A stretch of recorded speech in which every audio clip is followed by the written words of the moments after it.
الحمدللہ وحدہ والصلاة والسلام علی من لا نبی بعدہ اما بعد.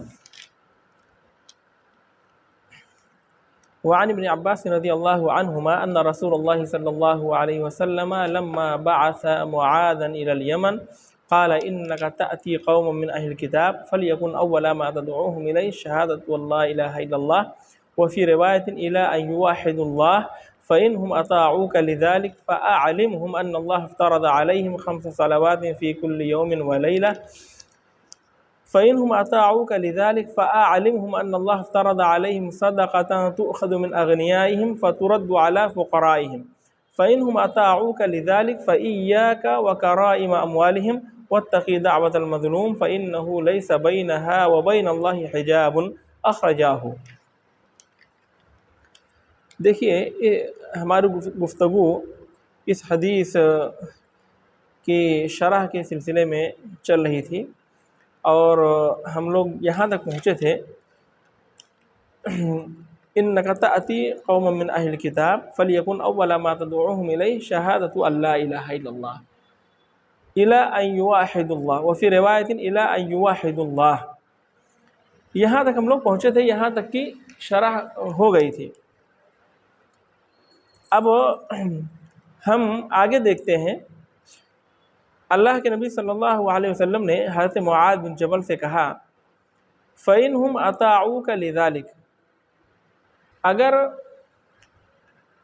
اس سلسلے میں وہ لوگ آپ کی اطاعت کرتے ہیں، یعنی کلمہ پڑھ لیتے ہیں، لا الہ الا اللہ کی گواہی دے دیتے ہیں، تو پھر کیا کرنا؟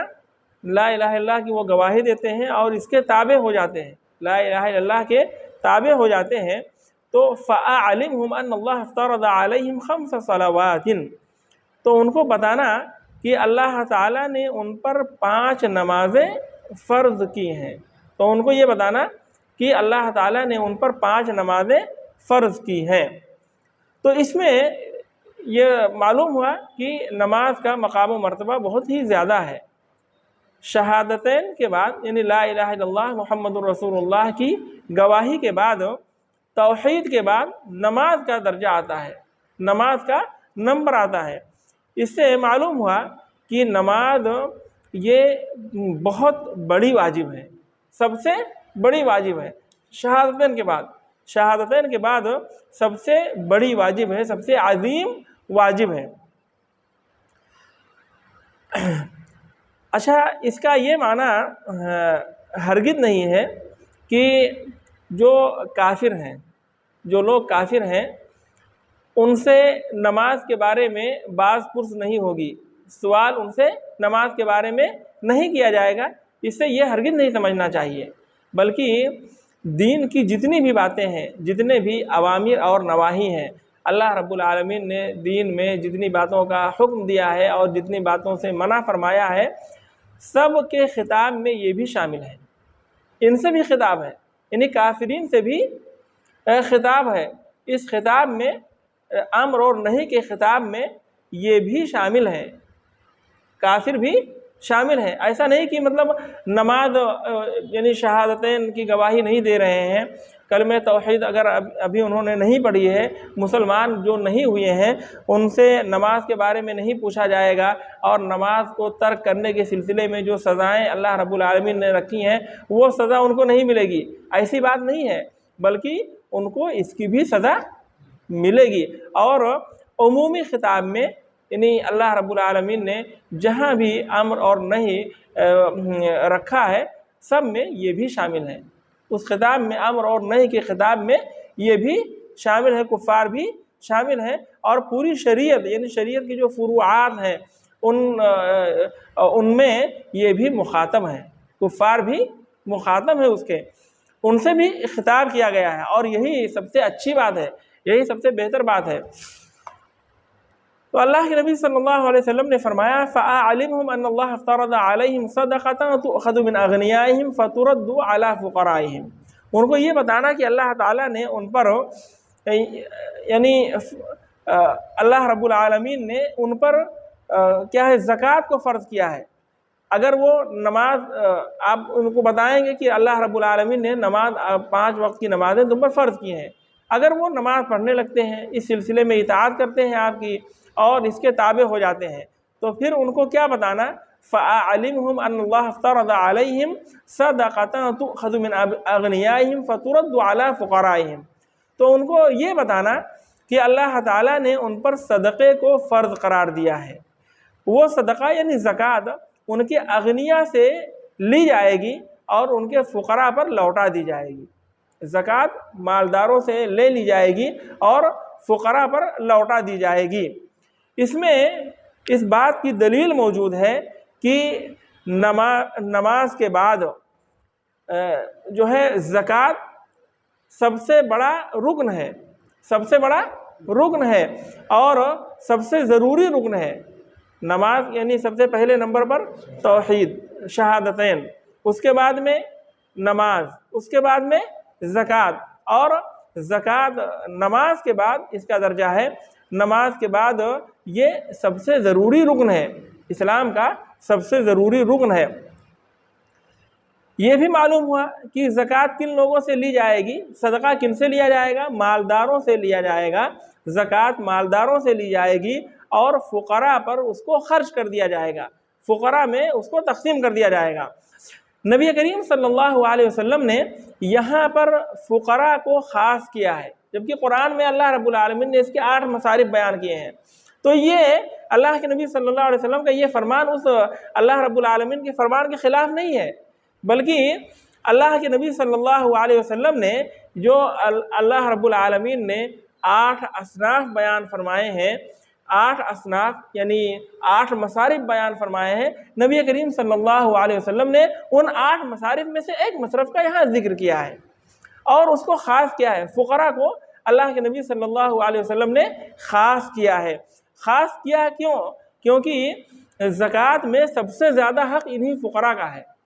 اللہ رب العالمین نے سب سے پہلے انہی کا تذکرہ فرمایا، انما الصدقات للفقراء والمساکین والعاملین علیہا، انما الصدقات للفقراء والمساکین والعاملین علیہا، اللہ رب العالمین نے فرمایا، سب سے پہلے اللہ تعالیٰ نے فقراء کا ذکر فرمایا، تو معلوم ہوا کہ سب سے زیادہ حق فقراء کا ہے زکوٰۃ کے سلسلے میں، زکوٰۃ کو لینے کے سلسلے میں، اور اس کے بعد میں آپ بقیہ اصناف میں، بقیہ مصارف میں بھی خرچ کر سکتے ہیں۔ بقیہ مصارف کا فقراء اور مساکین کے بعد نمبر آتا ہے۔ اس میں اس حدیث کے اندر ایک بات یہ بھی معلوم ہوئی، یعنی یہ سب مسائل ہیں اس حدیث سے، ایک بات تو یہ معلوم ہوئی کہ امام جو ہے، امام صدقے کو وصول کرنے کی ذمہ داری لے گا۔ یہ ذمہ داری کس کی ہے؟ امام کی ہے۔ صدقے کو وصول کرنے اور جمع کرنے کی ذمہ داری امام کی ہے، اور صدقے کو خرچ کرنے کی ذمہ داری، یعنی صدقہ جمع کرے گا امام اور وہی اس کو خرچ کرے گا، وہی اس کو تقسیم کرے گا۔ یا تو امام خود سے یہ کام کرے گا، یعنی خود سے زکوٰۃ لے گا اور جو ہے خود سے لوگوں میں تقسیم کر دے گا فقراء مساکین پر، یا تو اپنے نائب کے ذریعے یہ کام کرے گا، لیکن یہ ذمہ داری کس کی ہے؟ امام ہی کی ہے کہ امام ہی یہ کام کرے۔ جو شخص زکوٰۃ دینے سے انکار کرے گا، جو شخص زکوٰۃ دینے سے انکار کرے گا، اس سے زبردستی زکوٰۃ لی جائے گی، اس سے زبردستی، اس سے لڑ کر کے زکوٰۃ لی جائے گی، زبردستی اس سے زکوٰۃ لی جائے گی، اور یہ کام کون کرے گا؟ امام کرے گا، امام کرے گا۔ اس حدیث کے اندر اس بات کی بھی دلیل موجود ہے کہ زکوٰۃ کو صرف ایک ہی مد میں خرچ کرنا جائز ہے، ایک ہی مد میں جو ہے زکوٰۃ کو خرچ کرنا جائز ہے۔ جیسے بتایا کہ فقراء اور مساکین پر، یعنی تؤخذ من اغنیائہم فترد علی فقرائہم، اس سے یہ معلوم ہوا کہ یعنی ایک مد میں یا ایک مصرف میں بھی زکوٰۃ آپ خرچ کر سکتے ہیں، یہ بھی جائز ہے۔ اور اسی طریقے سے یہ مسئلہ بھی اس سے ثابت ہوا کہ زکوٰۃ مالدار کو نہیں دینا چاہیے، ان مالدار کو زکوٰۃ دینا جائز نہیں ہے، کیونکہ وہ 8 مصارف میں سے کسی مصرف میں بھی نہیں آتے ہیں۔ اللہ رب العالمین نے فقراء سے شروع کیا ہے، اور نہ تو کافر کو دینا جائز ہے۔ زکوٰۃ میں سے نہ تو مالدار کو دینا جائز ہے اور نہ کافر کو دینا جائز ہے، الا یہ کہ کوئی کافر مؤلفۃ القلوب میں سے ہو، یعنی اس کا تالیف قلب مقصود ہو، اس کو یعنی اس کی تالیف قلب مقصود ہو، یعنی اس کا معنی اہل علم نے کئی ایک معنی بتایا ہے مؤلفۃ القلوب کا۔ اس میں سے ایک معنی یہ بتایا کہ جیسے کوئی کافر ہے، وہ اس کے سلسلے میں یہ امید ہے کہ اگر ہم اس کو زکوٰۃ کی رقم دیں گے تو وہ جو ہے مسلمانوں پر سے دفاع کرے گا، ان کے دشمنوں کو ان پر حملہ کرنے سے روکے گا، تو ایسے کافر کو بھی بھلے وہ مالدار ہے، وہ جو ہے کوئی نیتا اور لیڈر ہے، اس کو دے سکتے ہیں، کس لیے؟ تاکہ وہ مسلمانوں کا دفاع کرے، مسلمانوں کی حفاظت کرے، دشمنوں کو مسلمانوں سے دور رکھے۔ اسی طریقے سے مؤلفۃ القلوب میں وہ شخص بھی، وہ کافر بھی آ جاتا ہے جس کے بارے میں اس بات کی امید ہو کہ اگر اس کو زکوٰۃ کے مال میں سے دیں گے تو وہ اسلام کی طرف مائل ہوگا، یعنی دیکھ رہے کہ میلان ہے اس کا اسلام کی طرف، اور یہ بھی امید رکھ رہے ہیں کہ اگر مزید اس کے ساتھ حسن سلوک کریں گے، اس کو دیں گے تو وہ اسلام میں آ جائے گا، تو اسلام میں لانے کے لیے اس کو زکوٰۃ دے سکتے ہیں۔ اسی طریقے سے ایک شخص ہے جو مسلمان ہو چکا ہے لیکن ابھی ایمان میں کمزور ہے، اب امید یہ ہے کہ اگر اس کو زکوٰۃ کی رقم دیں گے اور اس کی مدد کی جائے گی تو ایمان اس کا مضبوط ہو جائے گا، تو اس کو بھی دیا جا سکتا ہے، وہ بھی مؤلفۃ القلوب میں آ جائے گا۔ تو مؤلفۃ القلوب کے کئی معنی اہل علم نے بیان کیے ہیں۔ تو بتایا کہ زکوٰۃ کی رقم نہ تو مالدار کو دے سکتے ہیں اور نہ کافر کو دے سکتے ہیں، الا یہ کہ کوئی کافر مؤلفۃ القلوب میں سے ہو، یعنی تالیف قلب مقصد ہو، اسلام کے قریب کرنا مقصد ہو، یا اسلام اور مسلمانوں سے دفاع کرنا کہ وہ مسلمانوں کی مدد کرے گا اور ان کا دفاع کرے گا مسلمانوں کا، یہ سب اگر مقاصد ہے تو پھر دے سکتے ہیں۔ اور اس سے یہ بھی معلوم ہوا کہ زکوٰۃ بچوں کے مال میں بھی واجب ہے اور اسی طریقے سے مجنون کے مال میں بھی واجب ہے۔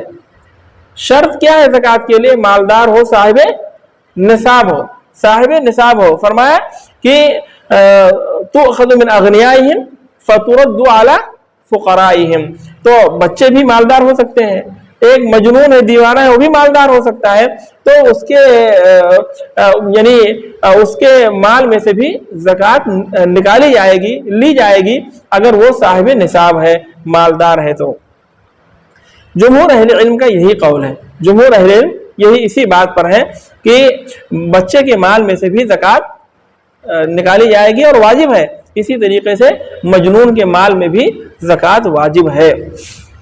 اور اللہ کے نبی صلی اللہ علیہ وسلم نے یہاں فرمایا کہ فَتُرَدُّ عَلَى فُقَرَائِهِمْ، فقراء پر خرچ کیا جائے گا۔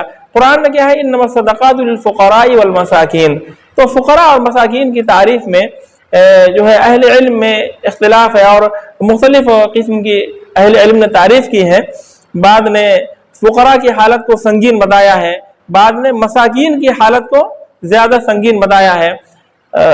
شیخ محمد بن صالح العثیمین رحمہ اللہ فرماتے ہیں کہ قرآن میں اللہ رب العالمین نے پہلے فقراء کا ذکر کیا ہے، اس سے معلوم ہوتا ہے کہ فقراء کی حالت مسکین سے زیادہ سنگین ہوتی ہے، فقراء کی حالت مسکین سے زیادہ سنگین ہوتی ہے اور بھیانک اور خطرناک ہوتی ہے۔ تو خیر واللہ عالم بالصواب۔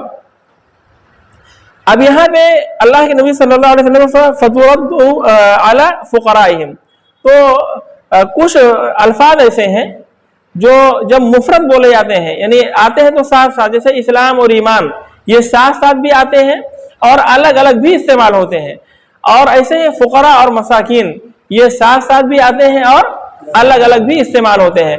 تو اگر یہ ساتھ ساتھ آتے ہیں تو فقیر کی تعریف الگ ہوگی، مسکین کی تعریف الگ ہوگی۔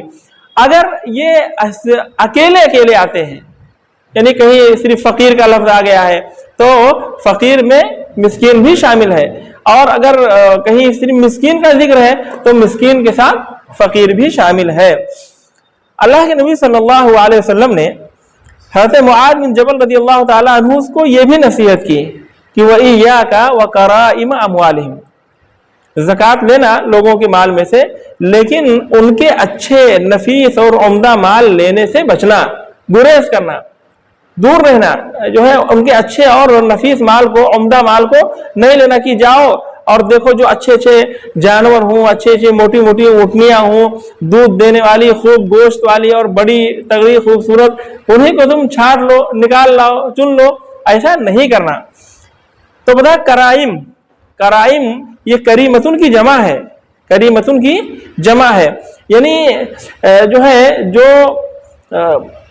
یہ عمدہ صفات کی، عمدہ اور اچھی صفات کی چیزیں، یا جو ہے مویشی اور جانور جو ہیں جو عمدہ قسم کے ہوں، جیسے مثال کے طور پر یعنی خوب جانوروں کی بات جہاں تک ہے، یا اونٹنیوں کی بات ہے، خوب دودھ دینے والی اونٹنیاں ہوں، اور شکل و صورت میں بھی، جسم میں بھی خوب خوبصورت ہوں، اور اسی طریقے سے گوشت اور اون والے ہوں، گوشت بھی زیادہ ہو، اون بھی زیادہ ہو، تو یہ ساری چیزیں کیا ہیں، ان کے یہ تمام چیزیں جانوروں کو عمدہ بناتی ہیں، خوبصورت بناتی ہیں، اور ان کی قیمت بڑھا دیتی ہیں۔ کیا کیا چیزیں؟ یعنی زیادہ دودھ دینے والے اگر جانور ہیں، خوبصورت ہیں جسم وغیرہ کے اعتبار سے، گوشت وغیرہ زیادہ ہے، اون زیادہ ہے، تو یہ ساری چیزیں ان کی قیمت بڑھا دیتی ہیں۔ ان سب چیزوں کے ہوتے ہوئے جانور نفیس ہو جاتے ہیں اور جو ہے کریم ہو جاتے ہیں۔ ایسے اموال میں دیگر چیزوں میں بھی یہ چیز آ جاتی ہے۔ تو بتایا کہ سب سے بہترین مال اور سب سے اچھا مال اور قیمت میں سب سے زیادہ عمدہ مال، سب سے زیادہ قیمتی مال لینے سے بچنا، عمدہ اور اچھا مال لینے سے بچنا سب سے زیادہ۔ تو اس حدیث سے کیا معلوم ہوا؟ یعنی اس ٹکڑے سے وَإِيَّاكَ وَكَرَائِمَ أَمْوَالِهِمْ، اس سے معلوم ہوا کہ عامل پر، یعنی جو زکوٰۃ وصول کرنے کے لیے جا رہا ہے، اس پر حرام ہے اچھے مال کو، سب سے عمدہ مال کو زکوٰۃ میں لینا، زکوٰۃ میں سب سے عمدہ اور اچھا مال لینا، یہ عامل پر، زکوٰۃ وصول کرنے والے پر حرام ہے۔ اسی طریقے سے جو زکوٰۃ دے رہا ہے، زکوٰۃ جو نکال رہا ہے، جو دے رہا ہے، اس کے اوپر بھی اپنے اموال میں سے سب سے خراب اور گھٹیا مال دینا حرام ہے، کہ ایک طرف سے جو ہے الگ کرتا رہے زکوٰۃ دینے کے لیے سب سے خراب مال کو اکٹھا کرتا رہے، جیسے زکوٰۃ لینے والا ہے اس کو اٹھا کر کے جو خراب قسم کا مال ہے وہ اس کو دے دے، یہ اس کے لیے حرام ہے، زکوٰۃ دینے والے کے لیے حرام ہے۔ بلکہ یعنی درمیانہ قسم کا مال، متوسط قسم کا مال جو ہے نکالا جائے گا، عامل متوسط قسم کا مال لے اور نکالنے والا متوسط قسم کا مال نکالے۔ اگر کوئی شخص، کوئی زکوٰۃ دینے والا، زکوٰۃ نکالنے والا اپنے طور سے عمدہ مال دے رہا ہے، اچھا مال، سب سے بہترین مال دے رہا ہے، تو وہ ایسا دے سکتا ہے، اس کے لیے جائز ہے۔ لیکن اللہ رب العالمین نے جو شریعت مقرر کی ہے، نبی کریم صلی اللہ علیہ وسلم نے جو شریعت اور جو طریقہ ہم کو بتایا ہے، اس سے تجاوز نہیں کرنا چاہیے، یعنی میڈیم قسم کا مال، درمیانہ قسم کا مال، متوسط قسم کا مال اور متوسط قسم کی چیز دینی چاہیے، اس میں سب کے لیے بھلائی ہے۔ کبھی ایسا ہوتا ہے کہ ایک سال انسان نے سب سے اچھا مال دے دیا، دوسرے سال جو ہے اس چیز پر وہ قائم نہیں رہ سکتا ہے، پھر کبھی ہو سکتا ہے کہ وہ افسوس کرے اور پریشانی کا اس کو سامنا کرنا پڑے، اس پر وہ اپنے آپ کو ملامت کرے کہ میں نے کیا کر دیا ہے۔ تو اس لیے کیا ہے، متوسط مال دے، وہ متوسط مال دے۔ لیکن اگر وہ سب سے عمدہ مال دینا چاہتا ہے، دینے والا، تو وہ دے سکتا ہے، ایسا اس کے لیے جائز ہے۔ خیر، شریعت نے جو طریقہ مقرر کر دیا ہے اسی پر رہنا ہی خیر اور بھلائی کا باعث ہے۔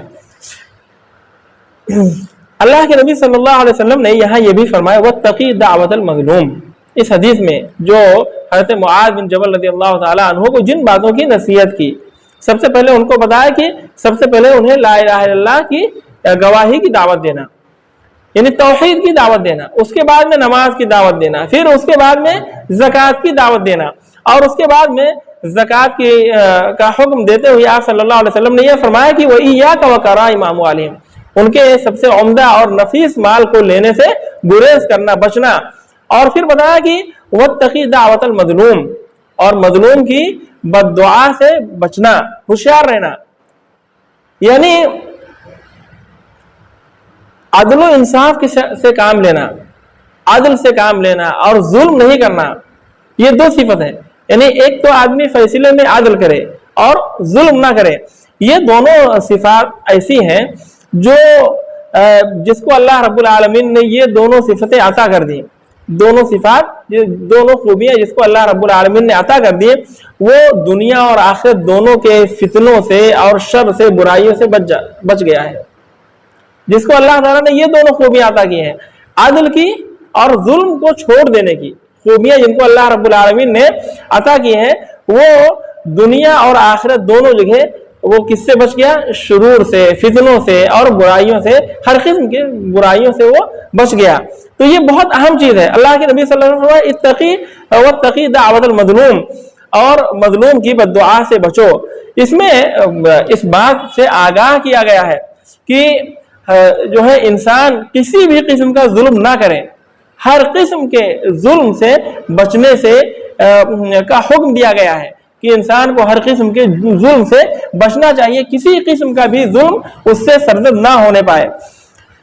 اللہ کے نبی صلی اللہ علیہ وسلم نے یہ بھی فرمایا لیس بینہا وبین اللہ حجاب، یعنی مظلوم کی بد دعا کے درمیان اور اللہ رب العالمین کے درمیان کوئی حجاب نہیں ہے، کوئی پردہ نہیں ہے، یعنی اللہ رب العالمین فوراً مظلوم کی بد دعا قبول فرماتا ہے۔ اچھا، اس حدیث کے اندر یہ بھی بات ہے کہ ایک عادل اور ثقہ آدمی اگر کوئی خبر دے تو اس کو قبول کرنا چاہیے۔ ایک عادل اور ثقہ آدمی کوئی خبر دے، سچا آدمی، ثقہ اور عادل آدمی خبر دے، اس کو کہتے ہیں خبر واحد العدل، خبر الواحد العدل، یعنی عادل ثقہ آدمی، سچا آدمی، ایک آدمی بھی اگر خبر دے تو اس کو قابل قبول ہے، اس پر عمل کرنا ضروری ہے اور اس کو لینا ضروری ہے۔ اور اس کے دوسرے دلائل بھی ہیں، یا ایھا الذین آمنوا ان جاءکم فاسق بنبأ فتبینوا، یہاں اللہ رب العالمین نے فرمایا کہ اے مومنو، اگر کوئی فاسق تمہارے پاس کوئی خبر لے کر کے آتا ہے تو اس کی تحقیق کر لو۔ اگر کوئی اچھا اور ثقہ، اس کا مفہوم مخالف کیا ہوا؟ اگر کوئی ثقہ آدمی اور اچھا آدمی کوئی خبر لے کر کے آتا ہے تو اس کی تصدیق کر لو، اس کی تحقیق نہیں کرنا، اس کی تصدیق کر لینا ہے، اس کو مان لینا ہے۔ اللہ کے نبی صلی اللہ علیہ وسلم نے حضرت معاذ بن جبل رضی اللہ تعالیٰ عنہ کو اکیلے وہاں بھیجا، کہاں پہ؟ یمن بھیجا، اور آپ صلی اللہ علیہ وسلم نے ان کو ان باتوں کی نصیحت کی، ان باتوں کی نصیحت کی۔ اب حضرت معاذ بن جبل رضی اللہ تعالیٰ عنہ جا کر کے اللہ کے نبی صلی اللہ علیہ وسلم کے فرامین کو، آپ صلی اللہ علیہ وسلم کی احادیث کو اور آپ صلی اللہ علیہ وسلم کی باتوں کو وہاں سنائیں گے، بتائیں گے، تو یہ کیا ہوگا؟ خبر واحد ہی تو ہے، یہ کیا ہے؟ خبر واحد ہے۔ تو ایک ثقہ آدمی اگر کوئی خبر دیتا ہے تو وہ قابل قبول ہے، ٹھیک ہے؟ تو یہاں ایک معلوم اور بتایا کہ خبر واحد ثقہ، یعنی ایک ثقہ آدمی کی خبر قبول کرنا ضروری ہے اور اس پر عمل کرنا بھی ضروری ہے، اس پر عمل کرنا بھی ضروری ہے۔ اسی طریقے سے اس سے یہ بھی معلوم ہوا کہ امام زکوٰۃ وصول کرنے کے لیے کسی کو بھیج سکتا ہے، وہ بھیجے گا، زکوٰۃ وصول کرنے کے لیے امام کسی کو بھی بھیج سکتا ہے، بھیجے گا وہ، اور وہ اپنے عامل کو، اپنے عمال کو زکوٰۃ، یعنی امام اپنے عمال کو نصیحت بھی کرے گا، نصیحت بھی کرے گا۔ اللہ کے نبی صلی اللہ علیہ وسلم حضرت معاذ بن جبل رضی اللہ تعالیٰ عنہ کو دیکھیں نصیحت کر رہے ہیں کہ کیسے کیسے تم کو کرنا ہے، کیا کرنا ہے، کیا نہیں کرنا ہے۔ اور اسی طریقے سے امام اپنے عمال کو اللہ رب العالمین سے ڈرنے کا حکم دے گا، تقوی کا حکم دے گا، اور ان کو اپنے عمال کو وہ سکھائے گا، تعلیم دے گا۔ اللہ کے نبی صلی اللہ علیہ وسلم حضرت معاذ بن جبل رضی اللہ تعالیٰ عنہ کو تعلیم دے رہے ہیں، سکھا رہے ہیں، اور جو ہے امام اپنے عمال کو ظلم سے روکے گا اور جو ہے ظلم کے برے انجام سے ان کو آگاہ کرے گا، ڈرائے گا کہ ظلم کا کتنا بھیانک انجام ہوتا ہے۔ اللہ کے نبی صلی اللہ علیہ وسلم کہ واتقی دعوة المظلوم فإنه ليس بينها وبين الله حجاب ليس بينها وبين الله حجاب. آپ نے صلی اللہ علیہ وسلم نے یہ فرمایا، یعنی آپ نے ڈرایا تو امام اگر عمال کو بھیج رہا ہے زکوٰۃ وصول کرنے کے لیے تو یہ سب اس کو نصیحت کرنا ہے. یعنی یہ کہ امام زکوٰۃ وصول کرنے کے لیے بھیجے گا کسی کو اور اپنے عمال کو وہ نصیحت کرے گا، ان کو تقوی کا حکم دے گا، ان کو تعلیم دے گا، ان کو سکھائے پڑھائے گا اور ان کو ظلم سے روکے گا اور ظلم کے برے انجام سے ان کو آگاہ کرے گا، بتائے گا کہ ظلم کا انجام بہت بھیانک ہوتا ہے. اور اس حدیث کے اندر یہ بات بھی ہے کہ تعلیم تدریج کے ساتھ دینا چاہیے. تعلیم تدریج کے ساتھ ہو، یعنی درجہ بدرجہ ہو. یہ نہیں کہ ساری باتیں ایک ساتھ آپ بتا دیں، ساری باتیں ایک ساتھ بتا دیں، ایسا نہیں ہے. بلکہ اللہ کے نبی صلی اللہ علیہ وسلم نے فرمایا کہ تم وہاں جا رہے ہو سب سے پہلے فَلْيَكُنْ أَوَّلَ مَا تَدْعُوهُمْ إِلَيْهِ شَهَادَةُ أَن لَا إِلَٰهَ إِلَّا اللَّهُ. سب سے پہلا اسٹیپ، سب سے پہلا درجہ، یعنی سب سے پہلے تم کو توحید کی دعوت دینا. اگر وہ اس میں تمہاری بات قبول کر لیتے ہیں اور اس کے تابع ہو جاتے ہیں، توحید کا اقرار کر لیتے ہیں، مسلمان ہو جاتے ہیں، تب ان کو دوسری بات کی تعلیم دینا، ان کو نماز کا حکم دینا. نماز پڑھنے لگتے ہیں، نماز اگر پڑھنے لگیں وہ اور اس کا اقرار کر لیں اور اس کے تابع ہو جائے تو پھر ان کو زکوٰۃ دینے کا حکم دینا. تو یہ کیا ہے، ایک یعنی تعلیم تدریج کے ساتھ ہونی چاہیے، درجہ بدرجہ ہونا چاہیے، اسٹیپ بائی اسٹیپ. ایک چیز آپ بتائیں، اس کے بعد میں پھر دوسری چیز بتائیں، پھر تیسری چیز بتائیں. اس حدیث کے اندر دیکھیے صوم اور حج کا ذکر نہیں ہے نا، خالی کیا کس کا ذکر ہے؟ توحید کا ذکر، شہادتین کا، نماز کا اور زکوٰۃ کا. روزے اور صوم اور حج کا ذکر نہیں ہے. تو اس کا مختصر جواب یہ ہے کہ اللہ کے نبی صلی اللہ علیہ وسلم نے جیسے جیسے فرائض نازل ہوئے ویسے ویسے آپ صلی اللہ علیہ وسلم نے بتایا اور اس کا حکم دیا. جیسے جیسے فرائض نازل ہوتے گئے آپ صلی اللہ علیہ وسلم وہ سب بتاتے گئے اور اس کا حکم دیتے گئے.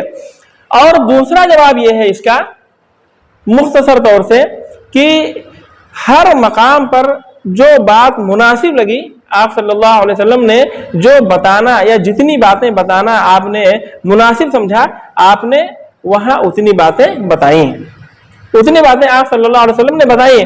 اور ظاہر سی بات ہے جو شخص لا الہ الا اللہ کا اقرار کر لے گا، نماز کا پابند ہو جائے گا، زکوٰۃ دینے لگے گا تو روزہ بھی رکھے گا اور حج بھی کرے گا. حج کا معاملہ خاص ہے.